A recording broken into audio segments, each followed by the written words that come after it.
Doctor Baba Saheb Ambedkar open university.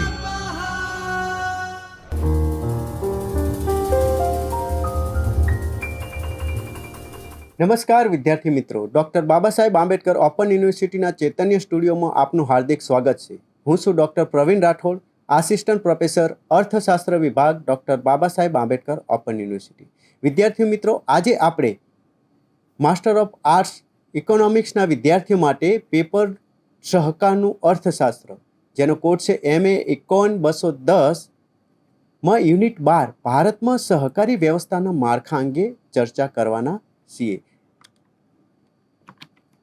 વિદ્યાર્થી મિત્રો, ભારતમાં સહકારી સંગઠનનું જે માળખું છે, તેનું સ્વરૂપ છે, તેને સમજવું હોય તો આપણે સમજી શકીએ છીએ કે ભારતમાં સહકારી વ્યવસ્થા એક આર્થિક મોડલ તરીકે છે અને તેનો સહયોગ અને સુમેળના આધારે જ સમાજના તમામ વર્ગોના આર્થિક વિકાસની તકોને પૂરી પાડવા માટે તે જરૂરી છે।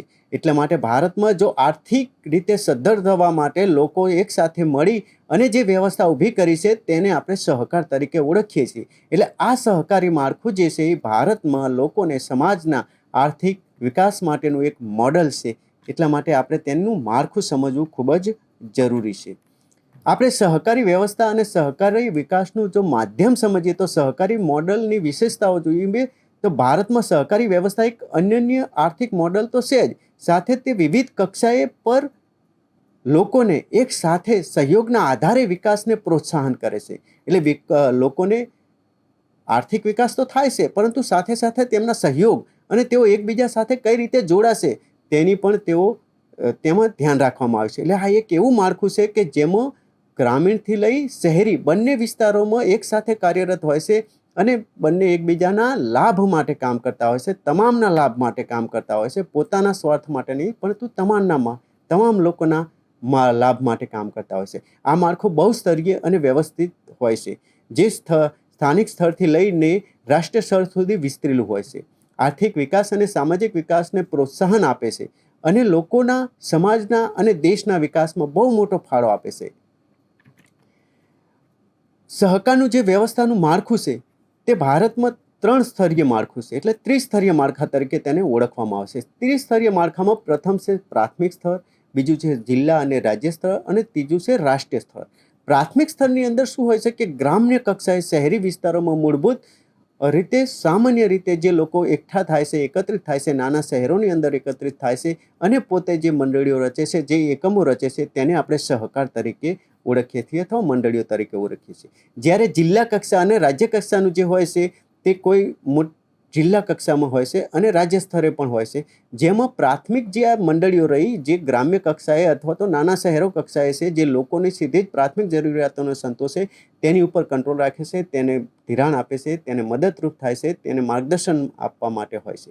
જ્યારે રાષ્ટ્રીય સ્તરે જે હોય છે સહકારી માળખું, જે નીતિ ઘડે છે અને સંકલન તરીકે કાર્ય કરે છે। આ 3 સ્તરીય માળખાથી સહકારી ચળવળને મજબૂત અને અસરકારક બનાવવામાં આવે છે, જે સ્થાનિક જરૂરિયાતોથી લઈને રાષ્ટ્રીય સુધી અને આંતરરાષ્ટ્રીય સુધીના સંકલિત કાર્યક્રમો પણ કરતું જોવા મળે છે। પ્રથમ આપણે સમજીએ કે પ્રાથમિક સ્તરની સહકારી મંડળીઓ શું હોય છે અને સ્થાનિક સ્તરના સમુદાયોમાં કઈ એવી સેવાઓ આપે છે। તો પ્રાથમિક સ્તરની જે સહકારી સંસ્થાઓ હોય છે તે ખાસ કરીને ગામડાઓ અથવા નાના શહેરોમાં અસ્તિત્વમાં આવે છે અને આવા વિસ્તારોમાં તે કાર્ય કરતી હોય છે અને સ્થાનિક સમુદાયને સીધી જ અસર કરતી હોય છે અથવા તેમને સીધા જ લાભો આપી દે છે, તેમની સીધી જ સેવામાં તે આ સહકારી મંડળીઓ હોય છે। આ સહકારી સંસ્થા હોય છે તેના સભ્યો જે હોય છે તે આર્થિક જરૂરિયાતોની પૂરી પાડવા અથવા તેઓને સમર્પિત હોય છે અને તેઓ આર્થિક જરૂરિયાતો, એકબીજાની આર્થિક જરૂરિયાતોને સંતોષવા માટે એકત્રિત થયા હોય છે। જેમ કે કોઈ ગામમાં એક દૂધ ઉત્પાદક સહકારી મંડળી હોય છે, તો તે ગામના દૂધ ઉત્પાદકો જે ખેડૂતો હોય છે, જે દૂધનું પ્રોડક્શન કરતા હોય છે, તે લોકોની બનેલી હોય છે, તે લોકો દ્વારા તેને બનાવવામાં આવે છે અને લોકો તેમાં એકત્રિત થાય છે અને પોતાના દૂધનું કઈ રીતે વિતરણ કરવું, કઈ જગ્યાએ વિતરણ કરવું વગેરેના નિર્ણયો લઈ અને તેમાં તેઓ કામ કરતા હોય છે। આમ જે તે લાભ માટે જે તે વિસ્તારના લોકો એકસાથે મળીને જે કામ કરે છે તેને આપણે પ્રાથમિક સહકારી સંસ્થાઓ તરીકે ઓળખીએ છીએ। તેના મુખ્ય પ્રકારોમાં જોઈએ તો ખેતીવાડી સહકારી મંડળીઓ હોય છે। આ ખેતીવાડી જે સહકારી મંડળીઓ હોય છે તે ખાસ કરીને લોન આપવી, બચતો એકત્રિત કરવી, આવા કાર્યક્રમો કરતી હોય છે, જેના કારણે લોકોને લોન આપે છે. જેમ કે કૃષિ માટે કોઈને લોન જરૂર હોય, ખાતર માટે લોનની જરૂર હોય, ટ્રેક્ટર માટે લોનની જરૂર હોય, તો તે ખેડૂતોને ટ્રેક્ટર લેવા માટે લોન આપે છે. અથવા તો ખેડૂતોને જ્યારે પોતાના પાક અથવા તો પોતાની જે પ્રોડક્ટ હોય છે તેને વેચાણ કરે છે, તેમાંથી જે આવક થાય છે તે આવક તેઓ આવી સહકારી મંડળીઓમાં બચત તરીકે પણ રોકે છે, જેની ઉપર ખેડૂતોને વ્યાજ પણ આપવામાં આવશે. ટ્રેક્ટર આપે છે ત્યારે વ્યાજ લે છે, જ્યારે તેઓ બચત રોક કરે છે ત્યારે તેઓને વ્યાજ પણ આપવામાં આવશે. આમ આવી સહકારી સંસ્થાઓ જે રહી એ ગ્રામ્ય કક્ષાએથી તાલુકા કક્ષાએ સુધી કામ કરતી હોય છે. બીજી આપણે જોઈએ છે દૂધ ઉત્પાદક સહકારી મંડળીઓ હોય છે. ખાસ કરીને આપણે દરેક ગામમાં જોતા હશું, દરેક ગામ, કોઈ ભારતનું ખાસ કરીને ગુજરાતનું તો કોઈ ગામ એવું બાકી નહીં હોય કે જ્યાં કણે દૂધ ઉત્પાદક સહકારી મંડળીઓ નહીં હોય.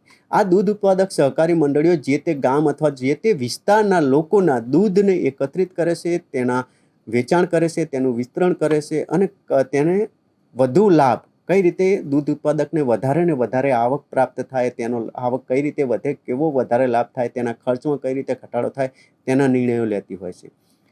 આપણે જોયું હશે તો ગુજરાતમાં ઘણો બધો દરિયા કિનારો આપણને જોવા મળે છે, તો ત્યાં માછીમારો હોય છે. તો આ માછીમારોની પણ સહકારી સંસ્થા હોય છે જે તકનીકી માર્ગદર્શન આપે છે. ખાસ કરીને આપણે જોઈશું તો માછીમાર કરવા જઈએ છે ત્યારે તેઓને ડીઝલની જરૂરિયાત હોય છે. તો આ ડીઝલની જરૂરિયાતને અનુસરવા માટે તેઓને સબસિડી કઈ રીતે પ્રાપ્ત થશે, કઈ રીતે ડીઝલનું વિતરણ થશે, અથવા તો તેઓની જે માછલી પકડીને બહાર આવે છે તેનું વેચાણ કઈ રીતે થશે, કઈ રીતે તેમને વધેને વધે લાભ મળશે, અથવા તો કોઈ બી જગ્યાએ તેઓ જ્યારે પણ માછીમારીમાં પકડાય છે, જ્યારે આંતરરાષ્ટ્રીય સરહદોને ઓળગે ત્યારે તેમને પાછા લાવવા માટે, અન્ય દેશમાંથી પાછા લાવવા માટે પણ આવી સહકારી મંડળીઓ ઘણું બધું કાર્યક્રમ કરતી હોય છે અને ઘણા બધા દેખાવો અને એમ કરી અને સરકારની ઉપર દબાણ લાવી અને તેઓને દેશમાંથી પરત પણ લાવતી હોય છે.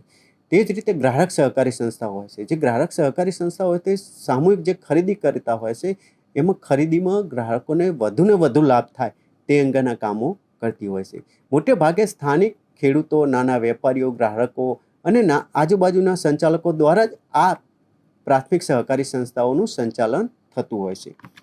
બીજી આપણે વાત કરીએ તો જિલ્લા અને રાજ્ય સ્તરની સહકારી સંસ્થાઓ. જિલ્લા અને રાજ્ય સરકારની જે સહકારી સંસ્થાઓ હોય છે, ખાસ કરીને જિલ્લાની જોઈએ તો જિલ્લાની સહકારી સંસ્થાઓ હોય છે તે પ્રાથમિક સહકારી સંસ્થાઓને સમર્થન આપે છે, તેમને માર્ગદર્શન આપે છે. જિલ્લા સહકારી સંસ્થા ગ્રામ્ય પ્રાથમિક સહકારી સંસ્થાઓને લોન આપે છે, ધિરાણ આપે છે. તેઓનું દૂધ ઉત્પાદન હોય છે તો એનું દૂધ ખરીદે છે, દૂધ ઉપર પ્રોસેસ કરે છે, પ્રોસેસ કરી અને તે દૂધનું વેચાણ પણ કરી આપે છે અને તેને ઘણા બધા ક્ષેત્રોમાં અથવા જે જરૂરિયાતવાળા લોકો છે ત્યાં સુધી પહોંચાડવાની પણ તે તકેદારી રાખે છે. તે જ રીતે રાજ્યનું જે સહકારી સંઘ હોય છે તે રાજ્ય સ્તરે સહકારી સંસ્થાઓનું સંકલન કરે છે, નિર્માણ, એટલે જિલ્લાઓની જે હોય છે તેની ઉપર દેખરેખ રાખે છે, તેનું નિર્માણ કરે છે અને રાજ્ય સહકારી બેંક એમ કે GCMMF જેવી સંસ્થાઓ આ સ્તરે કાર્ય કરતી હોય છે, જેમાં નાણાકીય અને ટેકનિકલ સહાય, બજારની નીતિઓ અને વેપાર વ્યવસ્થાપન, રાજ્ય સરકારોને મદદ કરવી અને રાજ્ય સરકાર અને જિલ્લા સહકારી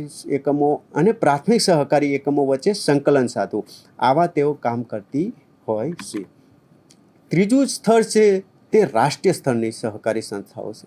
રાષ્ટ્રીય સહકારી જે સંસ્થાઓ છે રાષ્ટ્રીય સ્તરની, તે રાષ્ટ્રીય સંકલન અને માર્ગદર્શનનું કામ કરે છે. ખાસ કરીને તે નીતિ નિર્માણો, સહકારી સંસ્થાઓ માટેના નિયમો, તેના માટેના આંતરરાષ્ટ્રીય કક્ષાએ તેઓને કઈ રીતે જોડવી તેના કાર્યક્રમો કરતી હોય છે, અથવા તો આંતરરાષ્ટ્રીય કક્ષા, રાજ્ય કક્ષા અને પ્રાથમિક ત્રણેયનું સંકલન કરી અને પોતાના જે એક પ્રોડક્શન છે અથવા તો પોતાના જે પ્રશ્નો છે તેને આગળ રજૂ કરવામાં પણ તે મદદ કરતી હોય છે.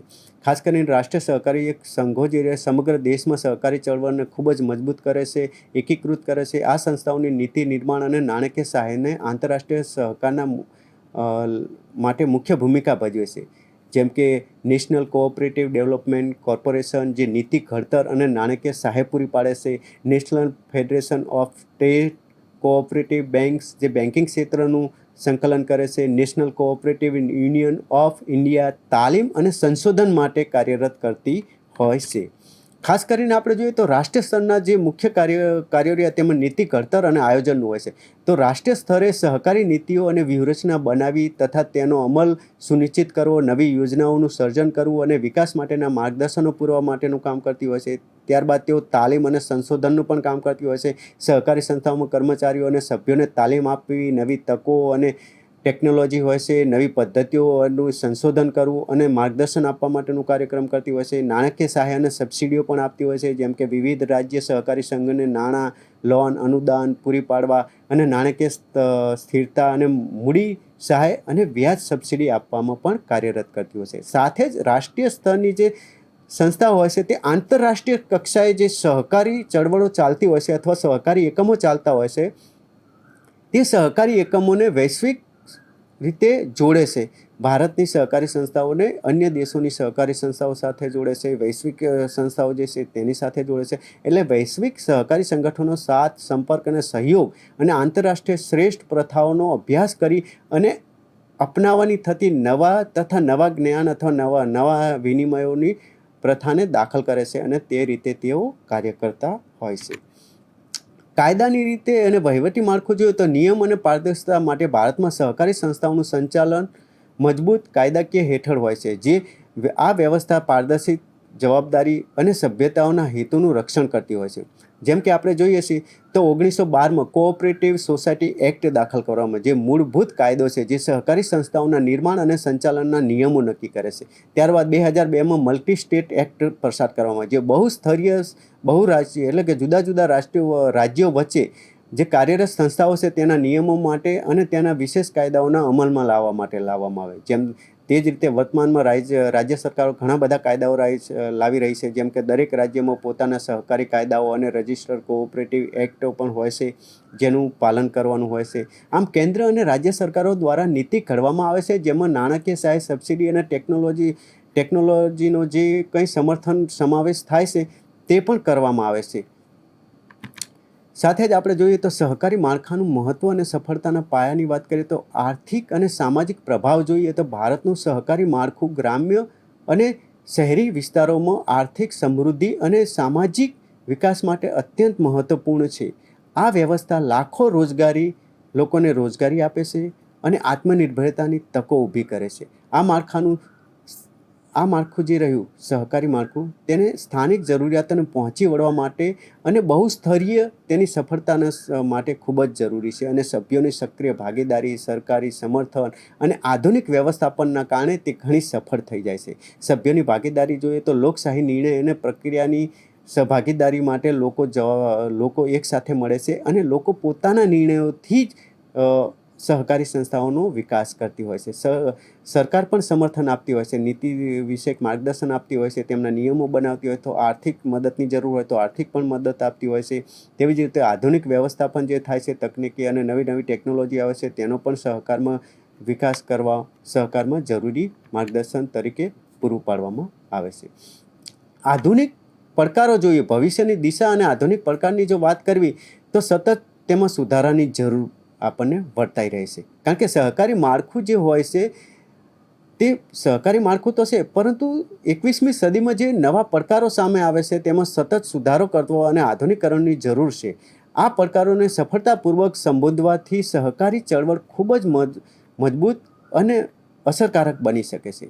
જેમાં ખાસ કરીને 3 પ્રકારના હોય છે, એક છે ટેકનોલોજીકલ, નાણાકીય અને સરકારી. ટેકનોલોજીકલ અભાવની વાત કરીએ તો ડિજિટલ સાક્ષરતા અને આધુનિક માહિતી પ્રણાલીનો પણ અમલ જરૂરી છે. જે મોબાઈલ એપ્લિકેશન અને ઓનલાઈન સેવાઓ, અત્યારે આપણે સહકારી મંડળીઓ જોઈએ છીએ કે બેન્કો હોય, જે સહકારી બેન્કો, તે ઓનલાઈન સેવાઓ પૂરી પાડી શકતી નથી, તો તેમની ટેકનોલોજીકલ ઘણા બધા પાછળ છે. તેને આપણે 21મી સદીમાં ટેકનોલોજીકલ તેમાં સુધારા કરવા જરૂરી છે. નાણાકીય અસ્થિરતાની વાત કરીએ તો વધુ સારી નાણાકીય વ્યવસ્થા અને આયોજન, ઓડિટ કરવાની જવાબદારી અને તે ખર્ચામાં ના જાય તેની જવાબદારી, તેની વૃદ્ધિ થાય, નફાકારકતા વધે તેવા નવા નિયમો પણ શોધવાની જરૂર છે. તે જ રીતે સરકારી હસ્તક્ષેપની પણ જરૂર વર્તાઈ રહી છે, કારણ કે સ્વતંત્ર નિર્ણય લેવાની ક્ષમતા અત્યારે ઘણા બધી જગ્યાએ નથી હોતી, તો તે જ વિકસાવવાની જરૂર છે. સંતુલન, નિયમ અને સ્વતંત્ર જવાબદારીની પણ જરૂર બને છે. આ પડકારોને ધ્યાનમાં રાખીને સહકારી ક્ષેત્રે સતત વિકાસની દિશામાં આગળ વધવું જરૂરી છે અને વધે તે ભારત માટે ખૂબ જ જરૂરી છે. ભારતની આર્થિક વિકાસનું મહત્વપૂર્ણ યોગદાન સહકારી વ્યવસ્થાપન પણ છે.